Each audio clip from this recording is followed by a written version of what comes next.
What happens when a man walks onto a daisy bright television set, full of good intentions, ready to talk about something close to his heart, only to find himself sitting across from someone who has already decided she does not like him?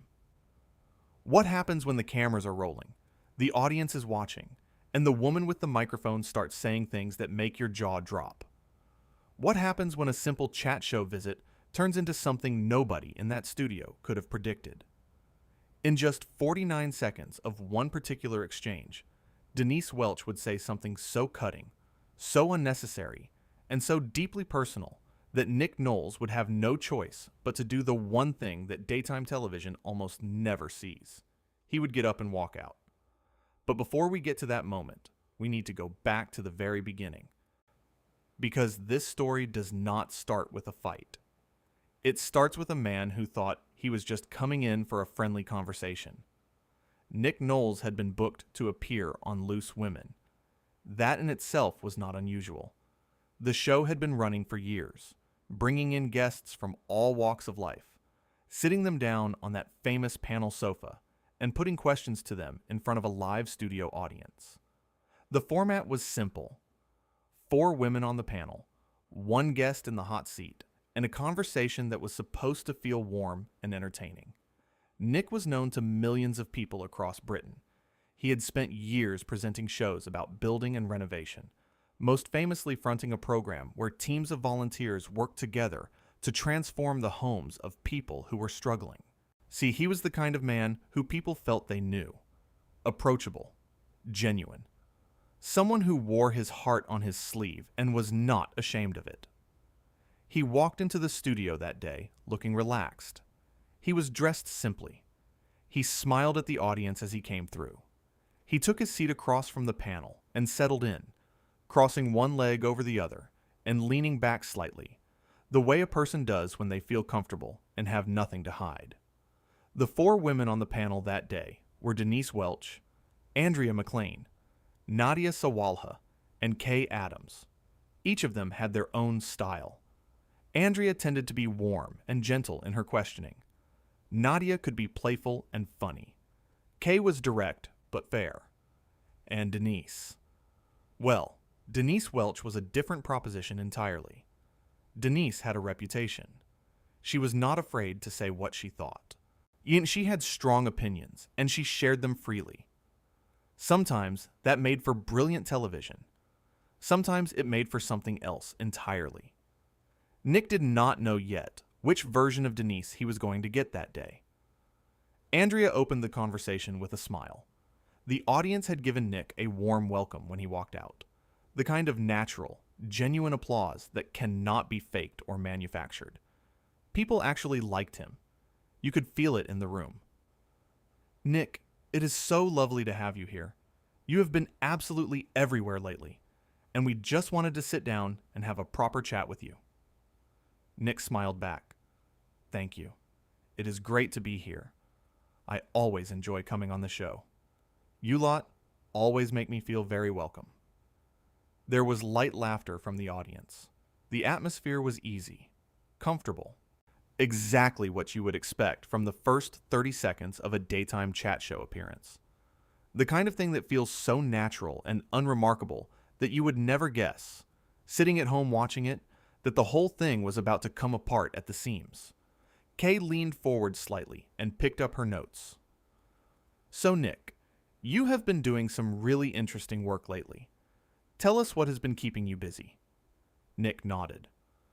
"Well, there is a lot going on, but the thing that has been really close to my heart recently is the work we have been doing with communities. Getting people together. Building things. Not just buildings, but, a sense of belonging. A sense of pride in where you live." He spoke with genuine feeling. You could hear it in his voice. This was not a man rattling off a prepared speech. This was someone who meant what he was saying. Someone who had thought about this deeply and lived it and cared about it in a way that you cannot manufacture for a television appearance. Nadia was nodding warmly. "I love that. I really do. And you have always been someone who, You seem like you actually care. Do you know what I mean? Like it is not just a job for you. It is not just a job, Nick said, leaning forward a little. It never has been. When you see what happens to people when they feel like someone has their back, when they feel like the community around them actually gives a damn, it changes everything. It really does. I have seen it with my own eyes more times than I can count, and every single time, it still gets me. The audience responded warmly. A gentle ripple of applause, the kind that comes naturally, without prompting, because people are genuinely moved by what they are hearing. Several audience members were nodding. One woman near the front had her hand pressed to her chest, the universal signal of someone who is touched. Kay followed up. And how do you find the communities you work with? Do people come to you, or is it the other way around? Both, really, Nick said. Sometimes we hear about a place that is struggling. Sometimes people reach out. But the honest answer is that you do not have to look very far. There are communities all over this country that are brilliant and strong and full of incredible people who just need someone to say, right, we are here. What do you need? And as soon as you say that, the energy that comes back it is electric, honestly. Andrea was smiling. She glanced along the panel and sharing a look with Nadia that said something like, see, this is why we love having him on. And then Denise Welch spoke. She had been quiet up to that point, sitting slightly back, watching, not with warmth exactly, with something more careful, something that was calculating its moment. And when she spoke, her voice had a particular edge to it. Not hostile exactly, but not warm either. It was the voice of someone who has already made up their mind and is now in the business of proving themselves right. Nick, she said with a smile that did not quite reach her eyes. Can I just ask you something? Because I think our audience deserves a bit of honesty here. Nick turned to her, still relaxed. Of course. Ask away. Right, Denise said, setting down the card she had been holding with a small, deliberate motion. But because I have been sitting here listening to all of this, and it all sounds very lovely, very noble. But I have to say, when I look at you, I do not see a community hero. I see someone who is very good at selling a version of himself.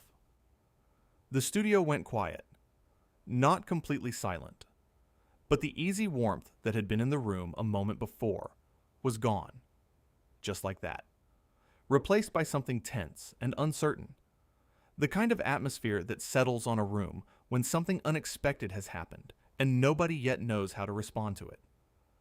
Nick blinked, just once. Then he smiled, but it was a careful smile now, the kind of smile that a person wears when they are deciding how to handle a situation. That is an interesting take, he said quietly. Is it wrong, though? Denise pressed. She was leaning forward now, her elbows on the desk. Because I think there is a conversation to be had here about authenticity, about whether the person we see on screen is actually who you are, or whether it is, you know, a very carefully managed image. Andrea shifted in her seat. You could see it, a small movement, the kind that says, I am not sure about this, and I am not sure I want to be part of it. Kay kept her face neutral, but her eyes moved between Denise and Nick, watching carefully, a professional reading the room. Nick took a breath. I think, he said, choosing his words carefully, that everyone who knows me would tell you that what you see is what you get. I have never pretended to be anything I am not. I have had a complicated life, like most people have. I have made mistakes, like most people have. But I have never tried to sell anyone a false version of myself. But you have, though, haven't you? Denise said. She said it very matter-of-factly, not as a question, almost as a statement of fact that she was just waiting for him to confirm. I mean, you have had some very well-documented, shall we say, personal difficulties. And yet, here you are, the wholesome family man, the man of the people, the builder with a heart of gold. Does that not feel a little convenient? There it was. The moment when a conversation stops being a conversation and becomes something else. Nick was still. Very still. The relaxed posture from a few minutes ago was gone. He was sitting up straighter now. His hands, which had been loose in his lap, were now resting on his knees. "Denise," he said, and his voice was even, measured. The voice of a man who is keeping himself in check on purpose. "I think you and I might have a very different understanding of what this conversation was supposed to be about." Denise laughed. It was a short laugh, almost dismissive, like she found the very idea of his objection slightly amusing. "I am just asking questions, Nick. That is what we do on the show." "There is a difference," Nick said, "between asking questions and making accusations." "I have not accused you of anything," Denise said, spreading her hands wide. The picture of innocence, the gesture of someone who knows exactly what they are doing and is enjoying every second of it. "I have just said that there is a gap between the image and the reality, and I think people at home would want to know. Which one is the real Nick Knowles?" Nadia leaned forward. Her voice was gentle, almost trying to ease the temperature down in the way that someone does when they can feel a situation getting away from itself. "I think what Denise might be getting at is, we all have different sides to us, don't we?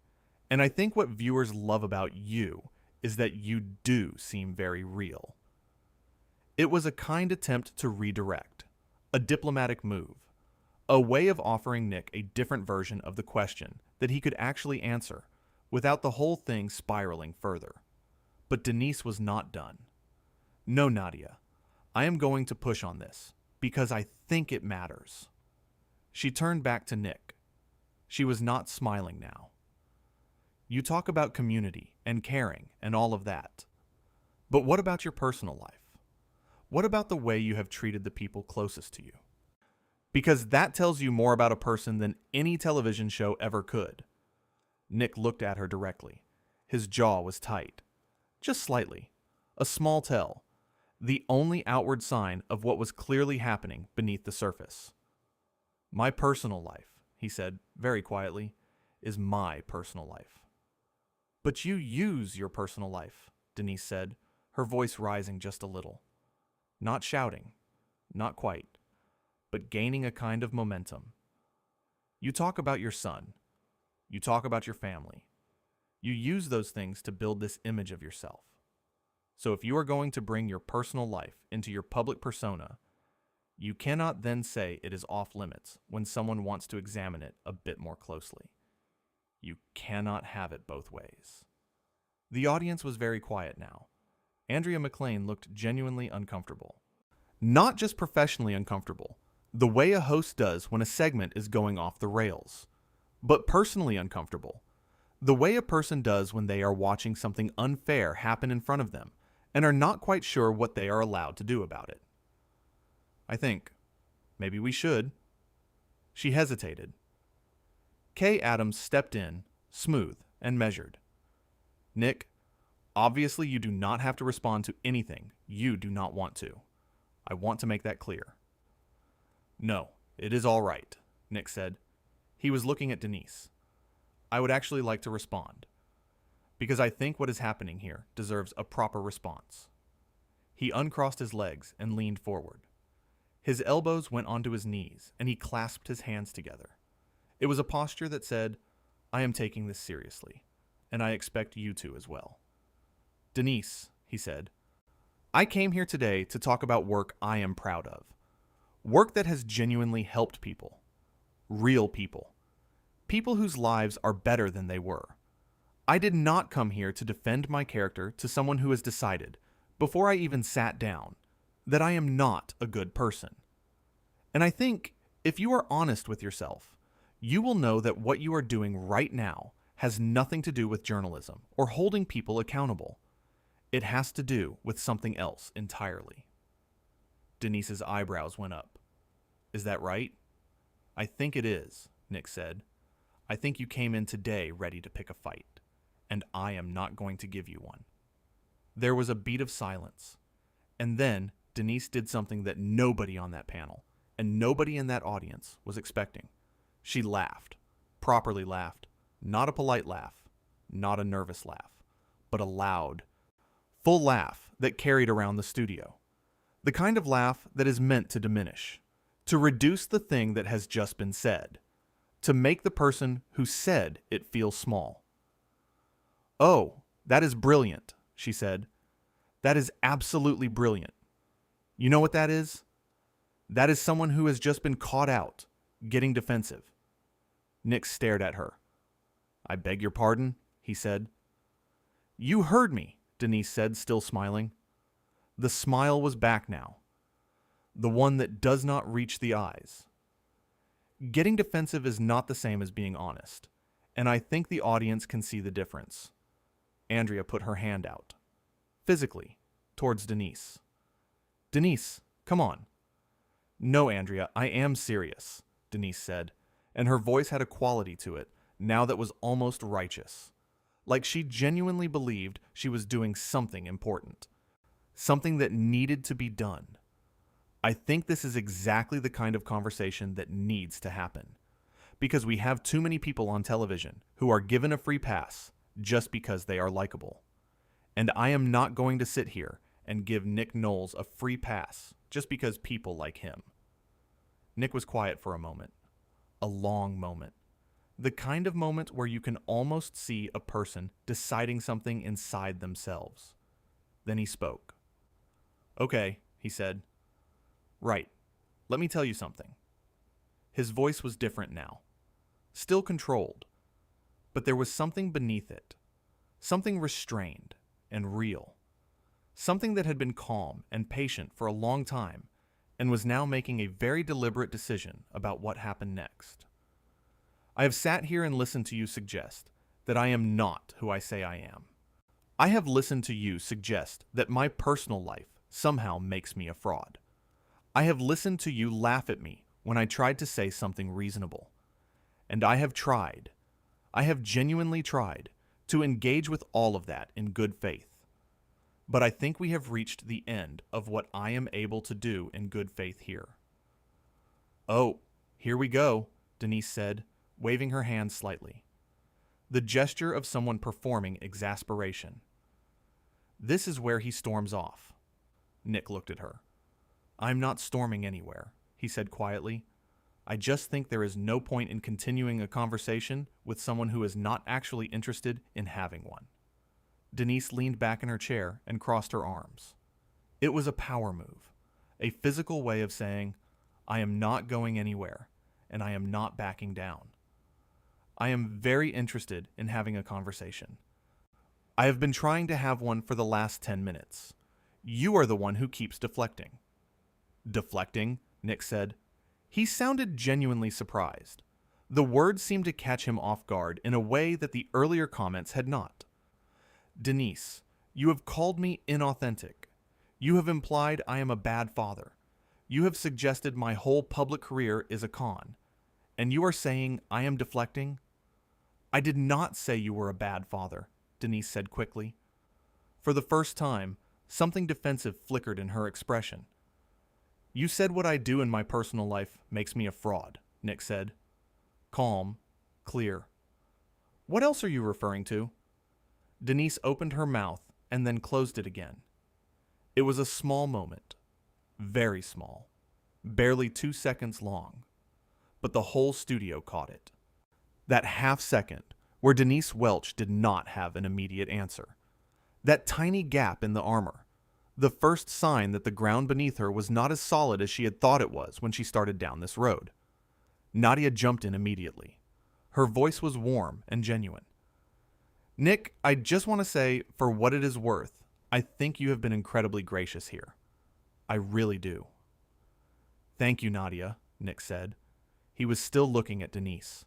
His eyes had not left her face. Kay spoke next. Measured. Professional.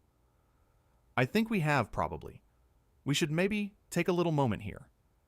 She glanced toward the production team, the instinct of a broadcaster who has spent enough years in front of cameras to know exactly when something is about to tip over into something it cannot come back from. But Denise was not finished. "No, Nick," she said, and her voice had a quality now that was slightly different. Not as certain as before. Not quite as sure of itself, but still pushing. Still going. Like someone who has started down a hill and cannot stop the momentum. "I want to understand something. You come in here, you talk about community, you talk about caring, you talk about all of these wonderful things. And the moment someone asks you a slightly harder question, you start talking about ending the conversation. Does that not tell you something about yourself?" Nick looked at her for a long moment, and then something changed in his face. Not anger. Not exactly. Something quieter than anger. Something that looked almost like sadness. The particular kind of sadness that comes when you realize that a situation is not what you thought it was, and cannot become what you had hoped. "You know what?" he said softly. "I feel sorry for you." Denise blinked. The whole panel blinked. Even the audience seemed to hold its breath for a moment. "I do," Nick said. "I genuinely feel sorry for you, because I think that somewhere along the way, something has happened that has made it feel dangerous to just take someone at face value, to believe that someone might actually mean what they say, to sit across from someone and think, maybe this person is all right. Maybe they are not trying to trick me. And I think that is sad. I think that is really sad. For you." The studio was silent. Denise stared at him. For a moment, nobody spoke at all. The silence lasted long enough to become uncomfortable. Long enough for the audience to start to feel it pressing down on them. Long enough for Andrea to look down at her notes and back up again, searching for an exit that was not there yet. And then Denise found her voice again. But it was different now. The confidence was still there on the surface. But something underneath it had shifted. Like a table with one slightly shorter leg that you do not notice until someone puts something heavy on it. "I am not the one who needs to be pitied here," she said. "I am not pitying you," Nick said. "I said I felt sorry. There is a difference." "There is not much difference," Denise said. But the sharpness was muted now. The certainty that had been there at the beginning of this exchange was not quite as present as it had been. Andrea McLean let out a long, slow breath that she had probably not been aware she was holding. Kay was watching Nick with an expression that was hard to read. Thoughtful, maybe, or something close to respect. The expression of a person who is watching someone handle themselves well under pressure and cannot help but notice. Nadia had gone quiet. She was watching the two of them the way you watch something that you cannot quite believe is happening in front of you. Denise recrossed her arms. "So, what? You think you have come in here and showed everyone what a lovely, patient, kind man you are? Is that what this is?" "I have not tried to show anyone anything," Nick said. "I came in to have a conversation. That is all. That was always all." "Right," Denise said. "And yet somehow you have ended up looking like the victim." "I am not a victim," Nick said. "I have never said I was a victim. I have never suggested I was. I have just said that what you have been doing for the past 15 minutes is not journalism, and it is not a conversation. It is something else." "What is it then?" Denise asked. Her chin was slightly raised. There was a quality to the question that was partly challenging, and partly, for the first time, genuinely curious. As if she actually wanted to hear his answer. Nick looked at her steadily. "I think you know what it is." Another pause. A long one. The room felt very still. Denise said, very quietly, "You're very good at this, aren't you?" Nick said nothing. "The calm, reasonable man," Denise said, and there was something in her voice now that had not been there before. Something that might have been, if you listened very carefully, the beginning of discomfort. "Making me look like the villain." Nick shook his head slowly. "I have not made you look like anything, Denise. You have done that yourself." The audience made a sound, not quite a gasp, not quite a murmur, something in between. The sound of a crowd that has been watching something build and has just seen the peak of it. Denise's eyes narrowed. She looked at him for a long moment. "Okay," she said. "Fine." It was not a retreat exactly, but it was the closest thing to one that Denise Welch had come to in the last quarter of an hour. Andrea leaned forward. Her hands were flat on the desk. "Why don't we just... Nick, tell us a bit more about the community project. I think that is where we started, and it is such an important thing to talk about. Because I genuinely want to hear more about it." She meant it. You could hear that she meant it. She was trying to pull the conversation back to somewhere that made sense. Somewhere that was what a chat show was supposed to be. "Actually," Nick said, and he moved slightly in his seat, shifted his weight. The preparatory movement of someone who is about to stand up. "I think I am done." It landed in the room like a dropped stone. Not with a crash, but with that particular quiet thud of something heavy hitting solid ground. Andrea stopped mid-sentence. Kay looked up sharply. Nadia's eyes went wide. Denise said nothing. "I do not mean that in a dramatic way," Nick said. He kept his voice calm, even, almost gentle. "I just mean, I came here to talk about something that matters to me. Something real. Something that good people put real time and effort and love into. And I do not think this is the right environment for that conversation today. So I think I am going to leave it there." He stood up. He did it slowly and without fuss. The way a man stands up when he has made a decision and is completely at peace with it. Not rushing. Not making a point of it. Just standing. The way a person does at the end of something that has come to its natural conclusion. Andrea said, "Nick, you do not have to." "I know," he said. He looked at her and his expression was warm. Genuinely warm. Like the warmth from a few minutes ago, before everything tilted sideways. "Thank you, Andrea. I appreciate that. Truly." He looked at Nadia. "Thank you." She gave him a small nod. The kind that carries more meaning than most words could. He looked at Kay. A small nod. She nodded back. Something passed between them that was wordless and understood. Then he looked at Denise. He held her gaze for just a moment. Not confrontationally. Not to make a point. He simply looked at her, steady and clear. And then he said simply, "Take care of yourself."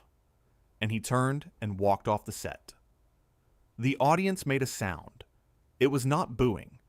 It was not cheering. It was something more complicated than either of those things. A collective exhale. The sound of a room full of people who had just witnessed something they were not quite sure how to process. The sound of people who came in expecting a chat show and ended up watching something they would not easily forget. Denise sat very still. She was looking at the space where Nick had been sitting.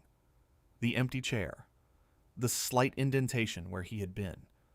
The small signs that a person had been there just a moment ago and was now gone. Andrea looked down at her notes, then up again, then around at the panel, then back to camera.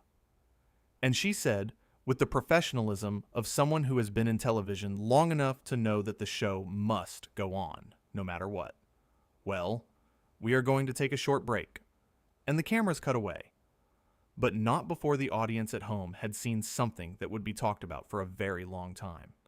Not the argument, not the accusations, not the moments where the temperature rose and the words got harder, but the moment when a man who had been pushed and prodded and questioned and talked over and laughed at simply decided that he did not need to sit there and take it anymore.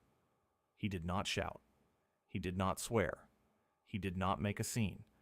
He did not say anything that he would have to take back. He stood up. He said thank you to the people who deserved it. He said, "Take care to the person who had spent 15 minutes trying to undo him." And he walked away with his head up and his dignity absolutely intact. That was the moment. That was Nick Knowles on Loose Women. And while Denise sat in her chair, looking at the space where he had been, while Andrea tried to hold the show together with both hands, while the audience sat in that stunned and complicated silence, one thing was absolutely clear to everyone who was watching. Nick Knowles had walked into that studio as a guest.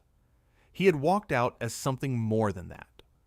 He had walked out as a man who knew exactly who he was, and no amount of questions from the panel table, no amount of raised eyebrows and tilted heads, and talk of authenticity and image and carefully managed personas had been able to change that.